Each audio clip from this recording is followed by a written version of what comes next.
Ladies and gentlemen, thank you so much for joining for another episode of my podcast. This one's a little bit different. I'm being interviewed by the Tip Network, and I'm really excited because you guys will get a bit of a different look into who I am as a person, why I do this, and overall, I think it's pretty interesting. This is part one of 2 interviews that we do, so I hope you guys enjoy. And if you're watching this on YouTube, please make sure that you donate to my link for Movember. I'm trying to raise $100,000 for Movember, so make sure you go donate. $1 makes a difference. All right, welcome to Tip Talks with special guest Chloe Roma. We want to thank you all for being with us, and we want to welcome our guest. We are not going to spend your time with a long monologue. We're going to go right into it. We're going to let Chloe tell us about herself and tell us what she does and what she's here for. Then we're going to go right into some questions that we've solicited from our audience. Okay, so boom, take it away. Hello, everybody. If you don't know me, my name's Chloe Roma, aka everybody's favorite pick me, aka the most banned girl on TikTok, aka I'm a men's rights advocate. So I've been making content for 3.5 years. Gender related issues. I talk about men's issues and women's issues, but I have a male focus, just because everything else is like female focused. So I thought I'd switch it up a little bit. And that's pretty much me in a nutshell. Cool. I have a crazy tattoo, and I live in Canada. That's exciting as it gets. Yeah, we were just talking about the weather beforehand. Yeah, so welcome to the Tip Network, where we call ourselves polite savages, where we believe in etiquette, but we will ask a couple of tough questions. Especially from the audience, they have a lot of questions to ask Miss Roma here. Question number one, where are you originally from? Are you originally from Canada? No, so a lot of people don't know about me. I was actually born in Romania in 1997, and I spent the first 2 years of my life in an orphanage, and then I was adopted to Canada in 1999. So, yeah, I'm Romanian gypsy, hence the name Roma. Roma just means Romanian gypsy. Yeah. Okay. Gotcha. Breaking out etymology. I can't say the word. Basically, breaking down the origins of your name. That's what we're doing. Cool. Yeah. Yeah. All right.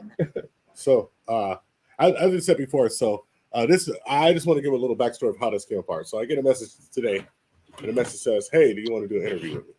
And I was like, "Sure, yeah." And like we were totally unprepared. Yeah, I was still asleep too. Yeah. So I mentioned Scott. I'm like, "Hey, dude, wake up and call me back." He calls me back, and then I'm at work. You guys go to work, and then we're like, "Okay, we have this tonight. Can we make it work?" We didn't make it work tonight, awesomely, and I didn't really have any content planned. Usually, I have like a whole content list planned. So Right. Chloe said, "Hey, ask your audience questions, and I'll answer the questions now." And so that's what I did. And this Actually, let's get this one question out of the way. Chloe, are you a Calgary Flames or an Edmonton Oilers fan? You guys don't laugh at me, but I'm actually neither. I root for Toronto. Oh, the Maple Leafs? The Maple Leafs, right? I think so. Yeah, yeah. But if I had to pick between the two, it would probably be Calgary. in typical Texan fashion, I like football, so I don't know. You don't know nothing. I was like ice hockey. Sounds cool.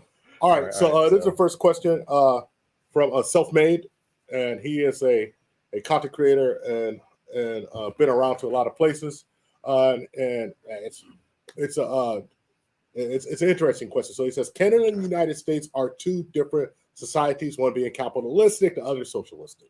The question is, what validates you to give men relationship advice, being that you are from a different system? So it's good question. I tell you, they're polite savages. I tell them like, hey, you can't come here acting a fool, but they can ask a question that's going to be riveting. Fair enough. I guess the simplest answer to that would be, I don't have a targeted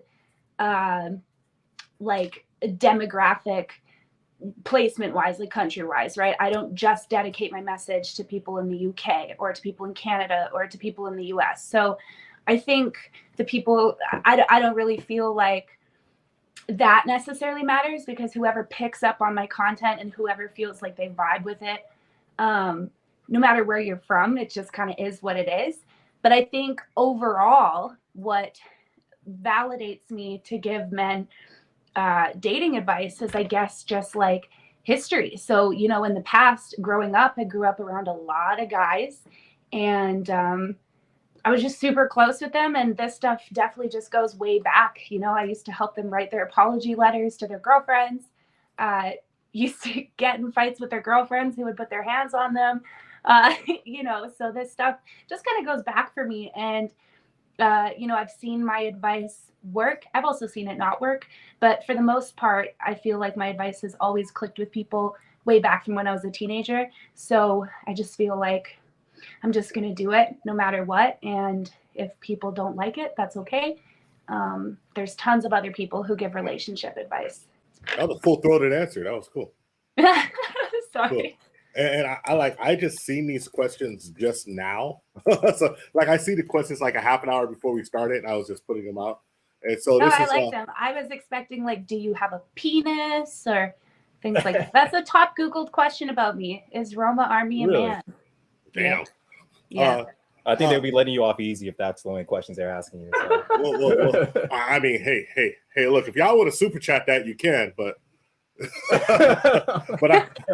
ain't gonna have me on these streets asking those questions. Okay, this is coming from Mika for Better Biatches podcast. Mika's a content creator. She's just starting her own channel. She was part of another channel before, so she's had a couple of streams. She's also a polite savage, and it's referring to your Patreon. It says, "What is something you came up with on a whim, or was it strategically planned from the start of your career, and a reason for it?"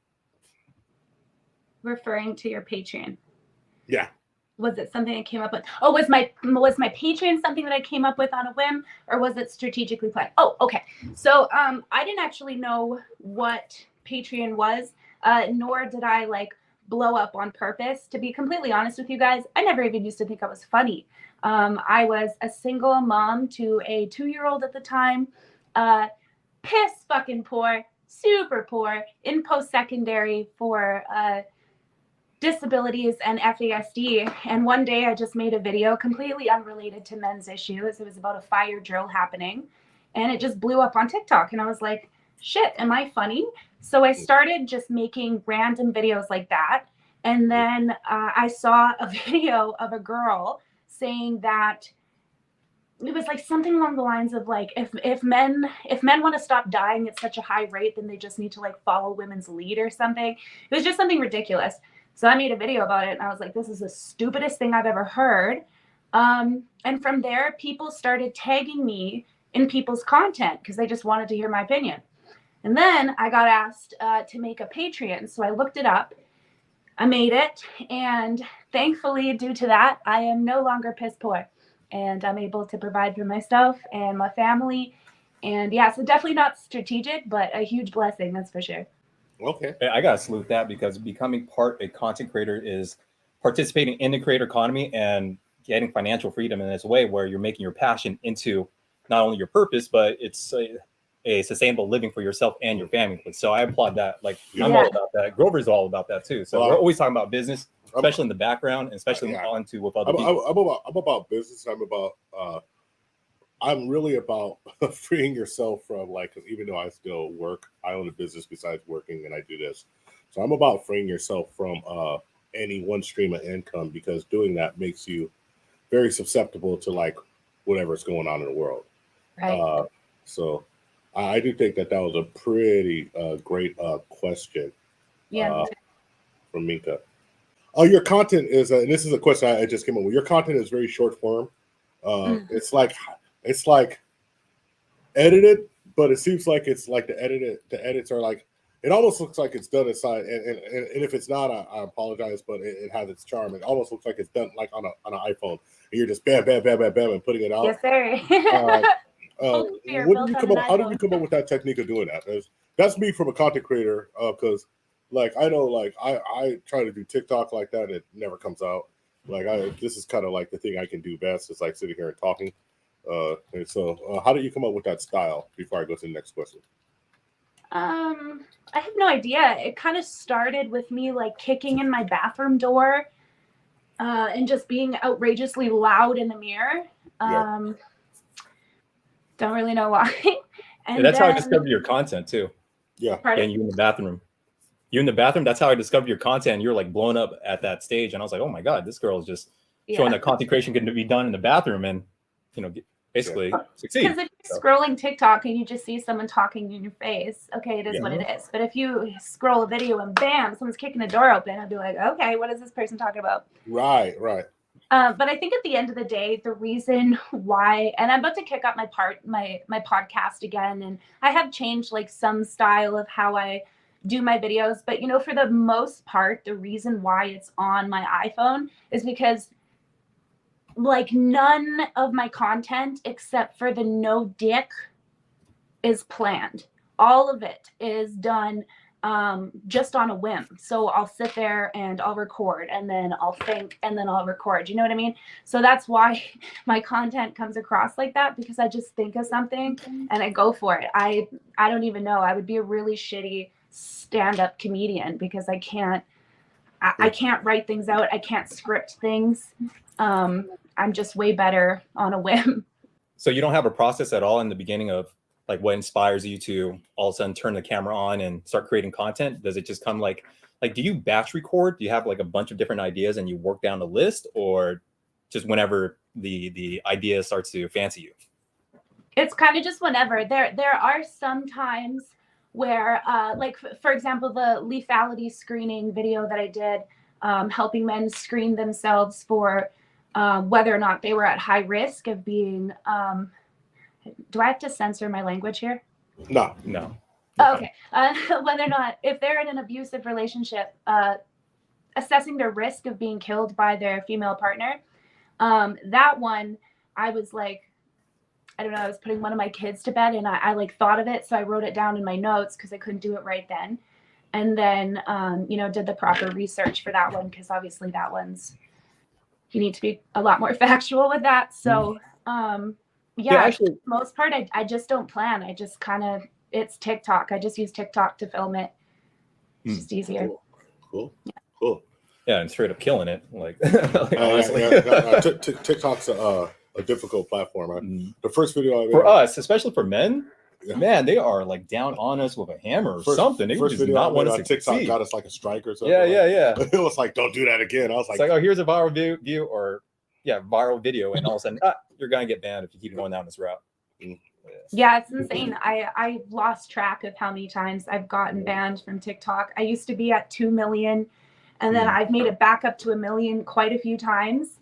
And then now I just keep getting banned before I hit 500,000 on there. So just the shitty thing about TikTok is it's the fastest way to reach like thousands of people at once. Right. So. Well, not for us. Fair enough. Try kicking the door open. Yeah. So I have a question that just came through, and it's a little direct, but it is phrased politely. What do you say to the folks who say that you are a chameleon? Oh my goodness. I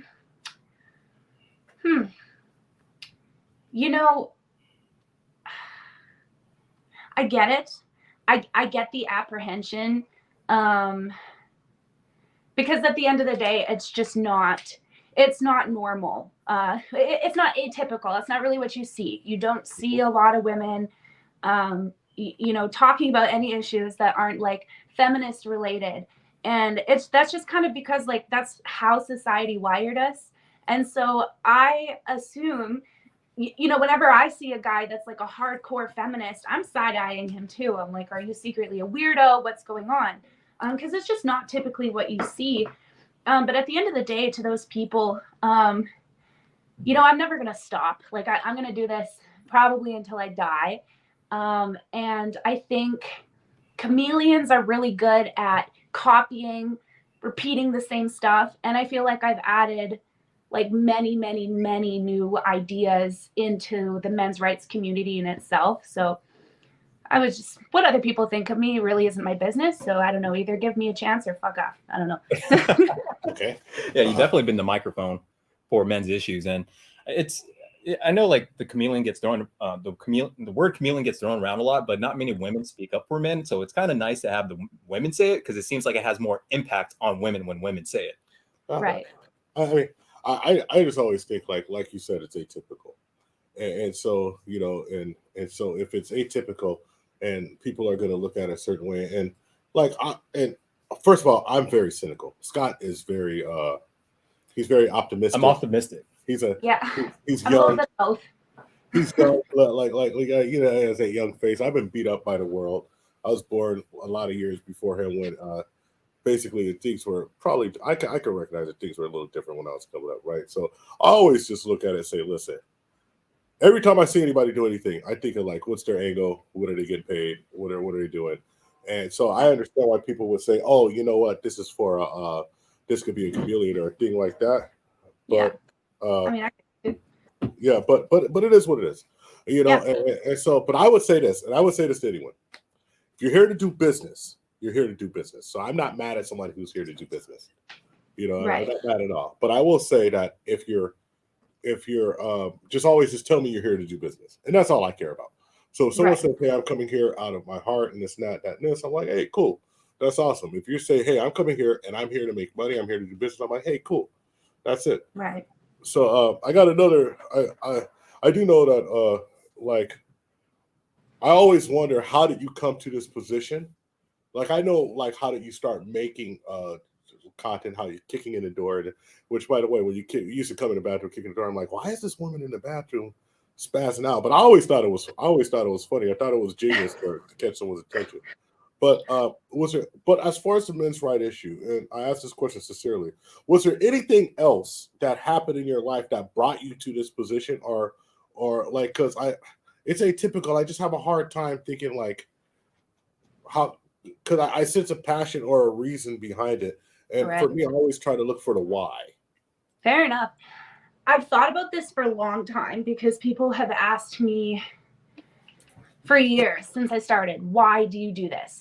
And I never had a definitive answer because it's kind of like, and not to relate men to puppies, but if you were to see like somebody kicking a puppy or beating the shit out of an old man, and that shit like tugs on your heartstrings, you may not be able to say, okay, this is exactly why this hits me so strong.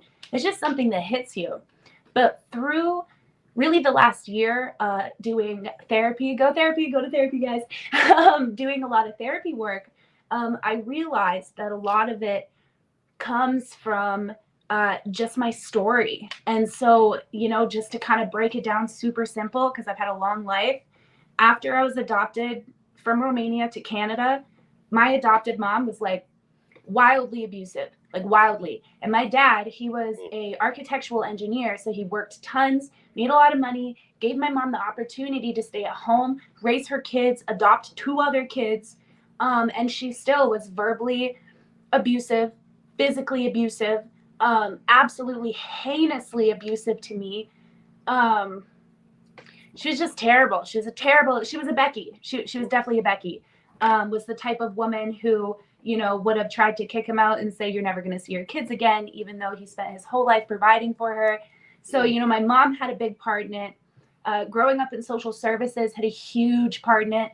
Seeing the boys around me get treated differently by police, by staff members. It was always the boys who had their heads slammed down on the cop cars and they were offering me a cigarette. Excuse me. You know what I mean? So because I grew up on the streets, because I didn't get along with girls never liked me, I hung around a lot with boys. And I think it gave me the ability to kind of see the world through their eyes. And I listened to them. So, that's really it. It's just paying attention to the men around me, growing up with guys. And, I was just shown a different world than what I would have seen as a female who could have had all female friends. Okay. Yeah. I mean, yeah, your experiences shape you, your environment shaped you, especially if you have a lot of close friends. And I guess at that point, you living out of a home like that, they become your family members, right? The people that you grew up with in the orphanage. So, and seeing the struggles and the issues they have to deal with, I mean, I can see how it shapes you and how now you're becoming a voice for them because they never really had a voice themselves in those Right. situations. So it's good Right. now that you're broadcasting your voice and be able to help in that way. And that's your purpose. That's your path. So Yeah, Okay. exactly. Well, especially that part about like family, just to clarify, I was adopted when I was 2 years old. Okay. But I ran away when I was 9 from that family just due to severe abuse. And so I grew up like on the streets of Calgary around, like mainly guys. And now as I stand here today, most of them are dead. My very, very closest best friend, he passed away just a year ago. A lot of them died from suicide, addiction issues, workplace deaths, just a lot of stuff that's like that really heavily impacts men the most. And so I think when I see videos of like guys getting hit or girls saying these really shitty things, I think a part of me, it just brings me back to my childhood. And maybe that's where the passion comes from, because I don't like bullies. And I feel like these people are bullies so much that like men are killing themselves at an alarmingly high rate and nobody cares. And that bothers me. So that's why I do it in a nutshell. Yeah, no, that's an excellent answer. I mean, I think that is, like I said, like for me, especially being probably the oldest guy in the chat, the oldest guy here, right? Always just want to know. Hey, your birthday's coming up. Yeah. Happy birthday to Grover. Yeah. That's your birthday present. Yeah, my birthday present is my wife's gonna buy me a walker. That's my birthday present. Just make sure it's got gold tennis balls. That's it. Shit. She's watching this laughing her ass off right now. But, all right, so I have another question from the Polite Savages, and this is another content creator from Australia, and this is I think it's Western Sydney, Australia. His name is Nixon Talks, and he's a good content creator, very very dry wit, and so here Nixon says right here, I'm sure you can see it. What is your goal? You've been at this for a while, but what do you want from men? What do I want from men in return for me doing this, or what do I want from men in the end? Answer both of them. I didn't ask for much context. This was just okay. like I'll just answer it how I perceive it. So my end goal, I have so many. I want to help lobby for the change of having the child support system more regulated, not having it taken away, just more regulated, some receipts and stuff like that, because there's a lot of just like financial abuse, in my opinion, within the family courts. I really, really want to start a nonprofit organization. I also, if I ever become like super, super, super rich, what I want to do downtown is I want to buy like a big sky rise, and I want to turn it all into like subsidized housing, specifically for dads who have just left like separation, because the number one reason why dads lose custody of their kids right away is because typically the husbands are kicked out. They don't have anywhere to go except for like maybe a friend's couch or a parent's house. And a judge often looks at that and says, well, that's not good enough to take care of kids. So they end up not seeing their kids, and that makes the separation worse. They fall into addiction, suicide. It's just completely not helpful. So I want to, just basically build like a massive apartment building only for fathers who are recently separated, nice, big enough so that, the kids can be there. I want like 3 bedrooms, 4 bedrooms, 5 bedrooms, XYZ. I have so many goals. I literally have so many goals. I want to do a movie. I want to be in documentaries. I want to act on Saturday Night Live. I want to be on Brooklyn Nine-Nine. I just have so many goals. I don't know. I never want to stop. Like this is my career for the rest of my life. Mm-hmm. And to answer like what do I want from men in return? Honestly, I can talk until my face goes blue. But if men don't like take what I say, especially when it comes to like supporting other men, and when we're talking about things like, seeing signs for maybe their friend who's suicidal or depressed, like I can talk so much, but I'm not a man, right? I'm not the one that's going to make the immediate impact. It's, you guys who, may watch my video and go, hey, actually, I think my one friend is in a really dark place. Let me reach out to him, So I think like, I don't know. The only thing I would want is if you feel something from my videos, just like put that into action, or else if I die, like no change is ever going to be made. I'm just going to have flapped my gums for years, and that doesn't help anybody. Yeah. So wow. Well, you know, this is interesting because you just said this. It brings it to it actually goes perfectly with the next question. And this is from another content creator called The Vital Message. And who happened to show up in the chat already? Yeah, and the Vital Message shows up in the chat exactly when his question is being read somehow, which is he probably planned that. Knowing him, he's smart. What's up, Caduceus? He says, I would like to know more about what you do in your day-to-day life to better men you advocate for, which is kind of like what you were talking about, what you want to do. So I guess I would pose this to you since you told us what you want to do. And I read this question as, what are you doing to build towards that? Well, what I'm currently doing, first things first, I started a little bit more personally. I have a grandfather who has been working for like so long, and he's just like such a strong man, and he's just always been there, and like I love him. Shout out Grandpa. I'm gonna do videos with him in the future, so you'll meet him. But basically my grandmother, his wife, they've been married for like years and years and years, and her cancer came out of remission. My grandpa is like a year away from retiring, and so he would have to go to work every day while my grandma's at home sick. And I just knew that'd be really tough for him. So I retired my grandfather. That was the first thing I did. That was my first goal, to kind of just give back to him, because he really, like, he built the foundation for who I call my family, my adopted family now. So I did that. And then it's more, the internet is tricky because I've like seen men on the internet who I like think need help, and then I've helped them, and then later found out that they were like a complete scammer. So typically right now what I'm doing is kind of just like more in my community. So, you know, there's a dad who I know who started off as my Uber driver. I hired him as like my personal assistant so that I could give him like more of an income. And I've been posting his GoFundMe because he's trying to get his daughter to Canadian Nationals for figure skating, and everything's really expensive. So right now I'm just like, it's more community, what I can control, what I can see, you know what I mean?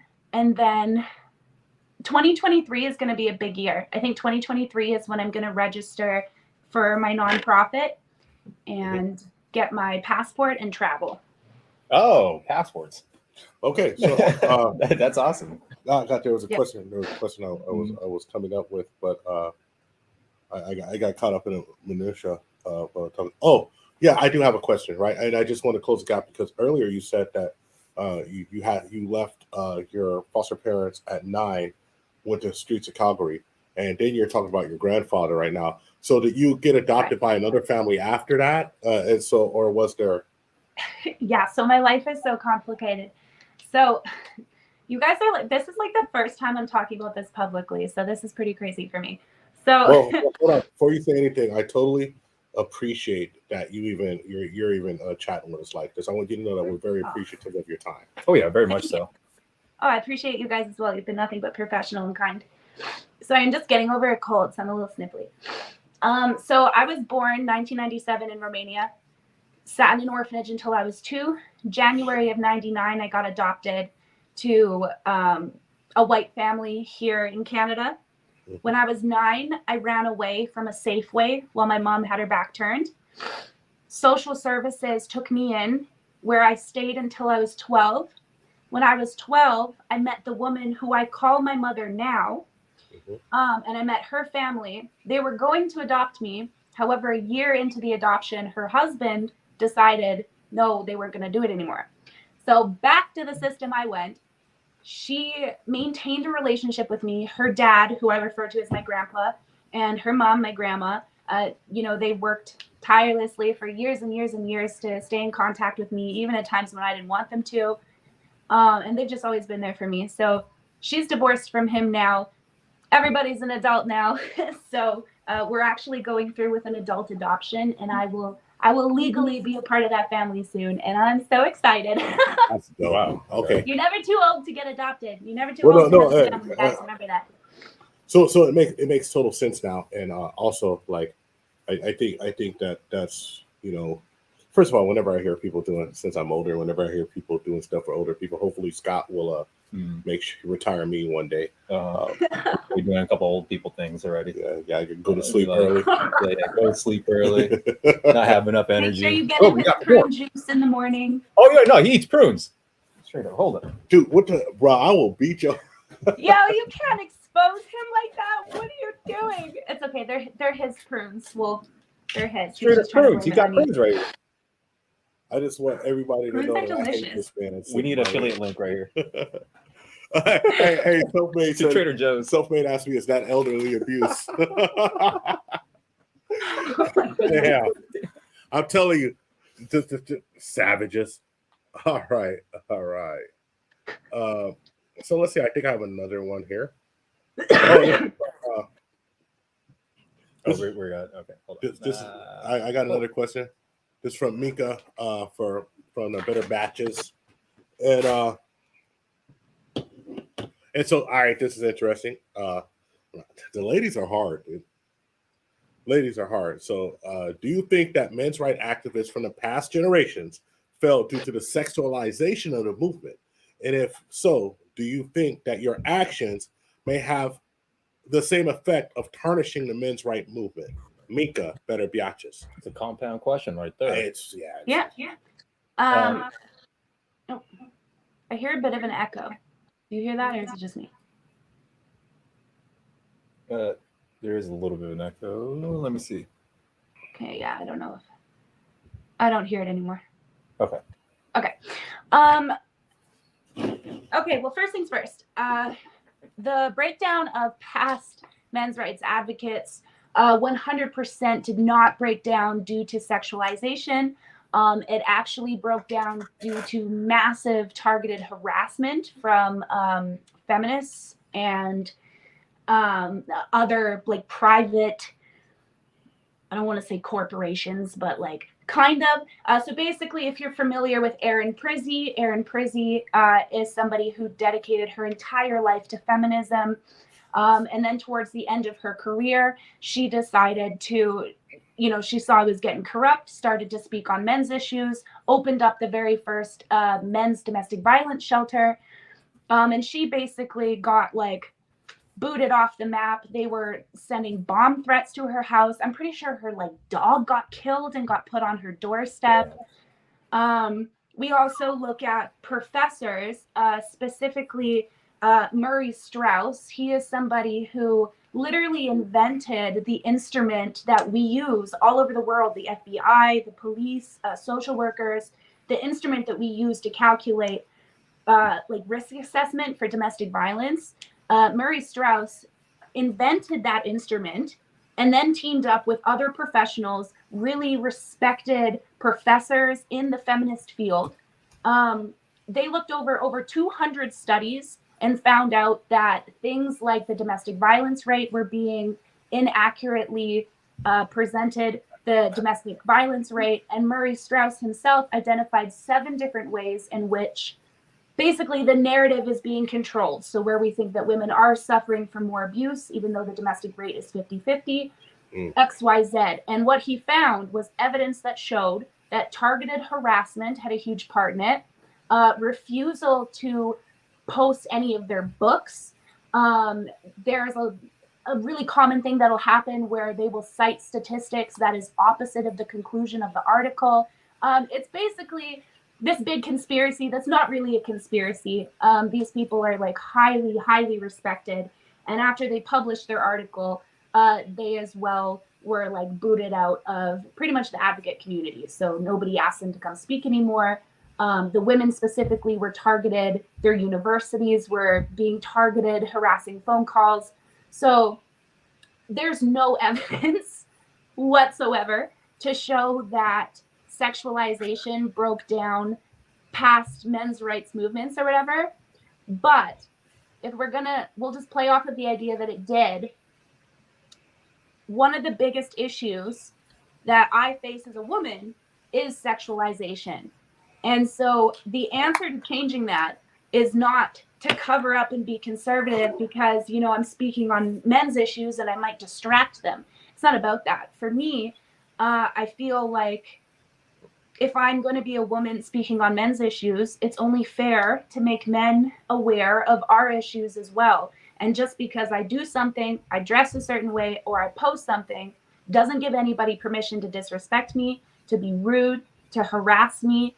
And so, and that goes for everybody, every single woman, every single man, everybody. So I don't feel like being conservative, so to speak, would benefit the men's rights movement at all. Because if anything, it would feed into this idea that women should be conservative to be respected. And I'm not super conservative, and I'm still respected for the most part. So I hope to continue to change that perception so that the world can be a little bit of a better place. Yeah, I agree with you because I'm not like super conservative either. I mean, I'm libertarian, more on the liberal side, but certain things that the women kind of do, I'm like, hey. I mean, guys do it too. So, but I'm not conservative. Some of the delusional women. I kind of create like you can't have it all, ladies. Yeah, fair enough. No, I would say that. All right, so one of the things is that I'm a typical conservatism where I actually believe that people have a right to do what they want to do. I want to live my life the way I want to live my life. I don't really want other people to tell me what to do in my household. So, right. But I mean, I think that people have to find their own groove. Like as far as like. I'm not going to go around and try to police other people because I have a hard enough time keeping my life together. My life is dynamic and hard. And so I don't want to spend time telling this person has to do this or this person has to do this. I will say, though, that I think that I yearn for simpler times. And maybe that's just, it could be a byproduct of how I was raised. But I just yearn for simpler times where I just didn't have to worry about, I didn't have to worry like some of the things I see. I see some young girls with like mini skirts, and you can see half of their derriere, and I started sounding like my grandfather all of a sudden, and I don't even mean to. I'm just like, Jesus, what is she doing? And all of a sudden, I'm sounding like my grandfather, right? And my grandfather was saying that about like, oh, I can see that girl's knees, and now I'm like, hey, I can see more than the knees. It's just one of those things. So that's hilarious. but I also think that. Like me and my family dynamic is me and my family dynamic, right? So like we're like conservative day to day, like we're not like we eat at home most of the time and do stuff. Like big date night for us is going to see Black Adam, right? That was like the big date night. We were excited, so that's just the way it is. But I think that's why the dynamic between us works is because I'm an older dude, I'm more conservative. I'm just trying to like give some knowledge and wisdom and stuff that I see. But he's here to every now and again. I'm a libertarian, liberal fuckboy. That's what I'm here for. And he's here. Well, that's why I subscribe to you guys, and I really enjoy watching your guys' dynamic actually, because you guys are a really great example of two people who have different perspectives because you guys come from a different place, you come from a different walk of life, you just have different experiences, but you guys bring that together on camera just like really professionally. So if there's any of my community here, because I shared this stream as well, you guys should definitely subscribe to these guys because they're pretty awesome. We appreciate it. Thank you very much. So now we gotta do one thing. We gotta shout out Miss Miss Rojas. Because what did she do? She just gave us $1.99 super sticker. Shiba Inu. Shiba Inu. Yeah. Nice. Those are like childhood dogs of mine. Childhood dogs? Yeah. So it wasn't like pit bulls and Rottweilers. No, it's just little small. I grew up with killers. No, I'm playing. I don't know. It just came out. I don't know. Now I gotta take it out. Like booty and cheddar. All right. So I have one more question, and then I have one more question because we bless you. We promised not to keep you too long, and we're exactly at the 49-minute mark. So Grover. 40-minute mark. We're at the 40-minute. 40-minute mark. All right. My bad. You got to change the prescription on your glasses. You got to make it stronger, Grover. I will super slap your ass. All right. So anyway, so here it is right here. If you could share it. Okay. So what laws and processes would you change to better even a playing field in the idiom of laws that affect men's rights? And that's from us. That's something that I didn't really have time to think of too many substantial questions, but that's just. Can you give me an example of laws that you would really change to make things more even? I think that the draft should go bye-bye. I would love to change.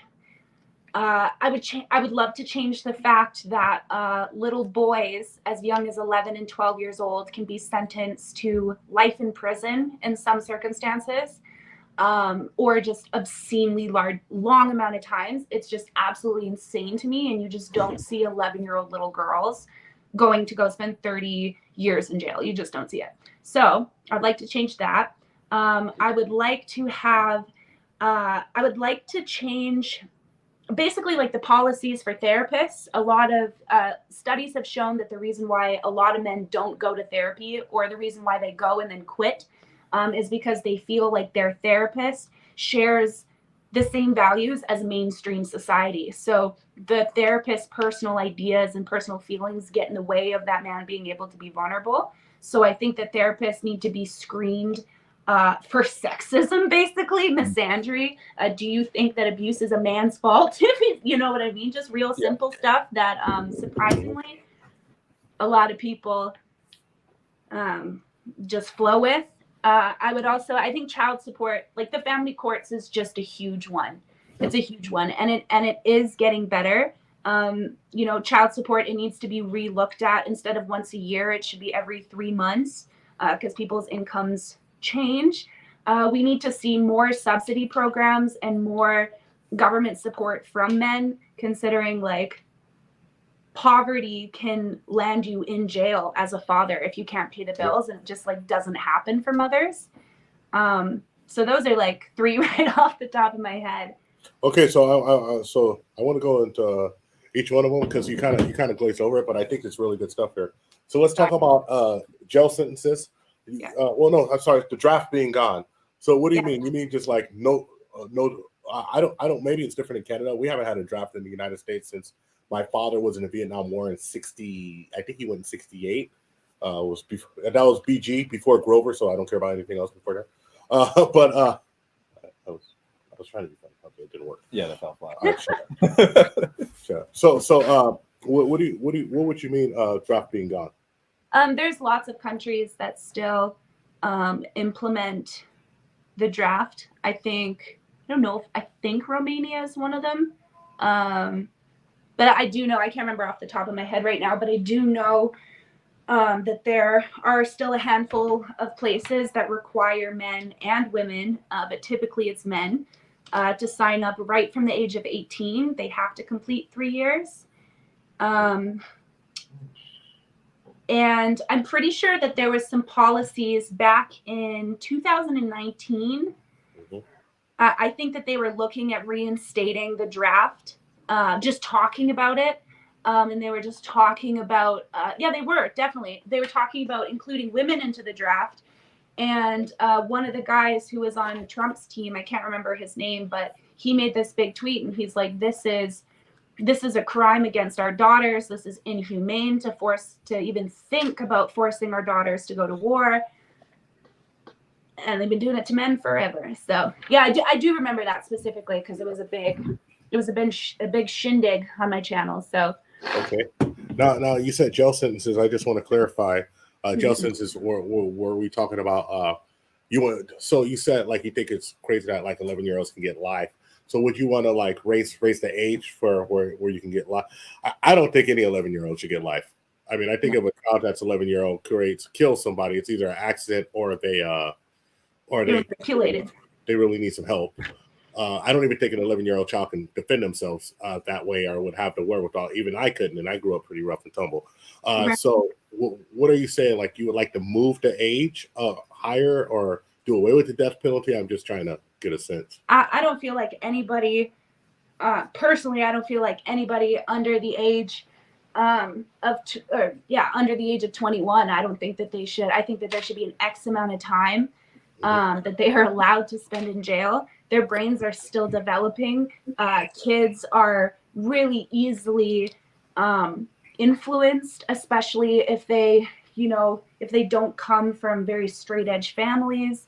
And boys are they're just penalized harder, way harder in the family courts. I distinctively can remember a girl who I knew in my city. She's known. I don't know if you guys have ever heard of her, but she was that 12-year-old girl who killed her parents with this dude online who like convinced her to be a vampire. Do you guys remember that? No. I vaguely remember that. Okay. Well, that happened. That's on Twitter. That's why. Yeah. It happened I'm here in on Twitter. Alberta, and she was 12 years old, and Jeez. she was sent to like, you know, a secure locked program, which is where I met her. But it wasn't jail. None of that. She was just really treated like a manipulated victim, as she should have been. But you don't see that treatment with young boys, especially I think once they hit a certain age, society just stops seeing them as children and starts holding them a lot more responsible. Mhm. And so, yeah, I think that should be age 21, boy or girl. I don't think you should be allowed to serve. I don't know, like 2 years, more than 2 years. I don't know, and it makes it murky, right? But it's like if you're a minor and you've murdered somebody or done a heinous crime, you were probably manipulated. There's some mitigating factors in there. Okay. Next one, and I'm just breaking down. I just made notes of everything you were saying. Next thing is family court should be looked at every 3 months, and so is that the extent that you would look at it? And I actually have an opinion on this after. But when you say looking at it every 3 months, do you mean every 3 months to reevaluate how much child support the person should get? Income wise. So like, for example, there's fathers who will lose their job and they're set to pay a certain amount of child support, but they can't change that amount until they're able to go back to court to get a review. And so that's where you see a lot of guys who have, like, you know, they've lost their job and then they lose their license and then they end up in jail. And that's 2 years in most. I know in California it's 2 years. Yeah. So and you know, California is different state by state. 2 years? Yeah, it's a 2. You get to talk about it every 2 years. That is insane. Yeah, that needs to change. Now, one thing I would say is I think that as far as child support, I think custody with a child should start off 50-50. Like, and we're just assuming all things are equal. There's not abuse. There's not like look, because if you can end a marriage for irreconcilable differences, meaning that I just don't love you no more. Right. I got a huge debate with somebody on my channel because I was saying that, like, because the person said irreconcilable differences, and you can chime in on this also. The person said irreconcilable differences is usually a woman. Anecdotally, she said from talking to women that's women who are trying to protect the man, that maybe he abused them, maybe he did something else. And I always said, I don't understand, because you're about to rip him apart anyway. So if you're going to rip this person apart anyway, you're going to take his child away from him. Why would you protect him? I mean, you should feel like you need a good reason, like, to take the father away. So we went through this, but what I say, and you can comment on that question, like of like women saying, or what this person saying anecdotally, do you believe that women use irreconcilable differences, which is 80% of the divorces in the United States are initiated through that? Do they use that in a placeholder of saying abuse? But I think that it should just be 50-50 from the start. 50-50. You live with me half time, I live with you half time. Like, my parents separated. It was 50-50, and my dad brought school clothes. And actually, I went with my dad so much. It was like my dad used to come over to our house and eat dinner all the time. I mean, it was like a very good co-parenting situation, and it happened later on in life. It didn't happen when I was a little baby. But in any case, I'm just always. I always say 50-50. Now I would ask you this question. What do you, just so I can close the loop, because I talked in a circle for a second. Okay. Scott's about to talk shit. No. I was going to just shout out Better Biatches for sending us a $9.99 super sticker. So thank you very much, Better Biatches. By the way, she sends us a Shiba Inu. Good luck. I'm gonna say right here, that super sticker. That her Better Biatches her little avatar is dope, dude. It's dope. It's dope. I'm looking forward to her. I'm looking forward to the content that she makes. Better Biatches, and like, I'm looking forward to the content that she's gonna do, because I think she's gonna be. I think that she has the potential to go as far as she wants to go. Mm-hmm. Now, the question I was asking you is, do you think that it's true, and this is not my opinion, that women actually use irreconcilable differences as a placeholder for abuse, and because they don't want the guy to get in trouble, basically?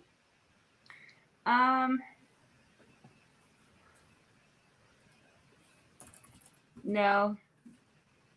She's like, yeah, no, I don't think so, because when we look into like the personality type of somebody who's going to use like a child for manipulation, that person typically doesn't give a fuck about the other person's feelings. So I wouldn't necessarily agree that in most cases women who pick irreconcilable differences are really meaning there was abuse. I just don't really think that those go hand in hand. Like somebody who's willing to use a child as a weapon against somebody else isn't really giving a fuck about their feelings. In fact, 9 times out of 10, they're going to be exaggerating the truth rather than hiding it. So, okay. And then the last thing I want to do is just say poverty lens been in jail. That was the last thing you said. I just want to understand, what does that mean? It's because I know things can happen. I know guys go to jail here. Is that mirrored to child support system, or the family court system in Canada does that also? You could just go into that a little, and then we'll be good.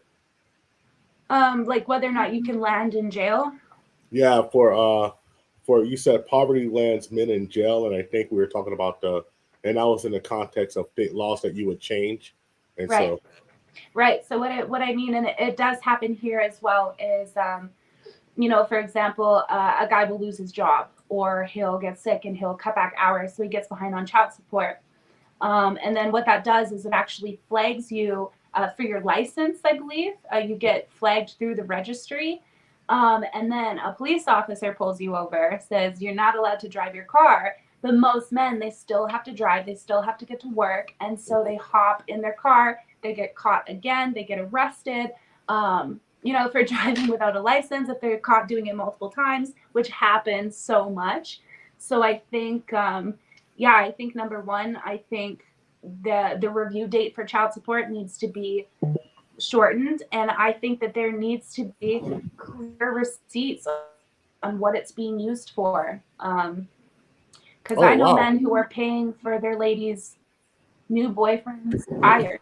Mm-hmm. So, like, that's fucked up. You know what I mean? It should be used for kids and kids only. Okay. So, I know that we had, let's see, we're at 53 minutes and 11 seconds of the stream. I know you were in here a little early. We promised that we would only keep you for an hour, so I think we're coming up on that. I thank you so much for coming on, picking us to do the interview. I don't see a lot of one-on-one interviews with folks that you do. This may, from my knowledge, I think this is the first, maybe the second. I'm not sure if you've done a one-on-one interview like this, but no, I think this is the first. I did a call-in on a podcast when I first started, but yeah, I'm very, very picky. If you look me up, like articles, they don't know anything about me, and they'll say that. They'll say like, Chloe's a very private person. So it is nice I've watched your channel, so I'm familiar with it. I feel comfortable with you guys. So I'm very happy that this was the first one, and I hope that it does well, and I hope that people feel like they know me a little bit better and maybe hate me a little less. Who knows? So I think that we asked you some.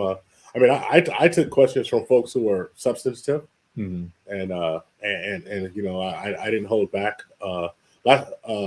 So that's all I have. I want to thank everybody for joining us. Everybody for coming in and saying what's up. No. And the vital message says, call it to the vital message, aka the Lion's Den. You get forewarning about that. They're crazy in there. But I will say this, that the Tip Network, we call ourselves the Polite Savages, because I welcome all. I don't care what philosophy you go to. As long as you come with a well developed argument, or a well understanding argument, and you actually ask a real question, I'm cool for it. Like, if you're gonna people know, like, I'm not gonna just come here and just yell at you, right? I'm gonna ask you a question. I want to know something. I'm not just gonna come and be like, what's wrong with you? It doesn't make, because to me, it's not my personality. My personality, like, even when people are yelling at me, I just kind of look at them like, come on, dude. Like when Stefan yelled at us? Yeah, I've had people yell at me. I shouldn't even said his name. Yeah, but anyway. I have people yell at me and go at me, but we don't do that. So, but I did want to ask you some importantly tough questions. So, looks like you froze. Did she? Yeah, looks like she froze. She might be done. Oh no, she here. All right, so Oh. I want to give you the last word to say anything you want before we sign off. And yeah, no, we're here. I love Cozy. I think it's One more time. that's true. That's true. The final message does not yell. Oh. But go on and say because you broke up on Hello. that. Yeah, you're back now. Oh, okay. Final message. I don't know. Thank you so much for having me. I really appreciate it. And yeah, I don't know. I've got some really big things for 2023. I have a book that's going to be released in 2023. Oh, that's awesome. Okay. So excited for it. So I've got some really cool things planned. And yeah, starting this year, I think is when I'm really going to be able to like push into the change making part of my career. And I'm so excited. But other than that, thank you so much for having me. I definitely appreciate it. And you guys are awesome. And if you guys aren't subscribed to them, you definitely should be because they're awesome. Thank you. Thank you so much. And thank you for being the first first female guest. First content creator female guest. Content creator female guest that we had. Also, you're the first content creator with over 800,000 subs to reach out to us. Over 900,000. Oh, cool. Yeah, you're the first big one. So thank you very much. Yeah, thank you very much. Thank you for showing up and giving us your life story and fleshing out all the thoughts that you have, because it seems like you've done a lot of deep research, especially when it concerning men's rights, and really we're eloquent with your points. And I just keep hoping that you keep creating content, keep uplifting other people, and keep supporting your family the way you have been, because it's definitely inspiring, and we aspire to that too. Yeah, and keep retiring old people. I'm 100% for that. Okay. Yeah, I really hope that you guys get the traction you deserve, because you guys work really hard, and it always astonishes me whenever I'm watching your videos and then I look at the subscriber and I'm like, why don't they have 1 million? So I'm really hoping that this does well for your channel. All right. Well, thank you very so much. And we're gonna let you go. You ain't nothing but my own and suspicion. Ooh, you so obsessive, send another desperate message. On your knees, I got you begging. I forgot I meant to mention, yeah. You ain't nothing when you tryna